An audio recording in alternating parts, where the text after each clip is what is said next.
vin, ce qu'il faut penser dans le vin, c'est toute la saveur que ça peut donner en bouche, l'envie de boire, et puis chaque vin est différent en fonction de repas qu'on va faire.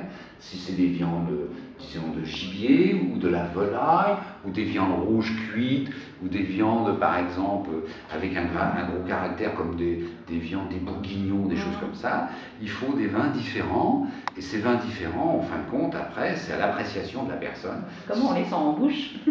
On les sent en bouche. Alors, dans le sens de la bouche, il y a différents sens de la bouche. Par exemple, le sucré, c'est devant. Sur le côté, c'est l'acidité. Et au fond, c'est les parfums.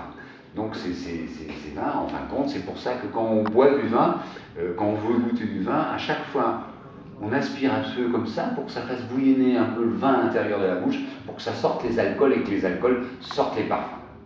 Donc, chaque vin a un parfum différent en fonction de ce que ça peut donner dans la bouche, les vapeurs d'alcool, les parfums comme de la banane, ça peut être des fleurs, ça peut être de la groseille, de la cerise ou des choses comme ça. Et chaque vin a un caractère, et surtout la différence de caractère dans les vins sont très importantes. Dans les pays de Loire, avec des vignobles qui sont très rapprochés les uns des autres, et avec des différentes positions sur les coteaux, plus ensoleillés ou moins ensoleillés, sortent des vins totalement différents. Et d'année en année.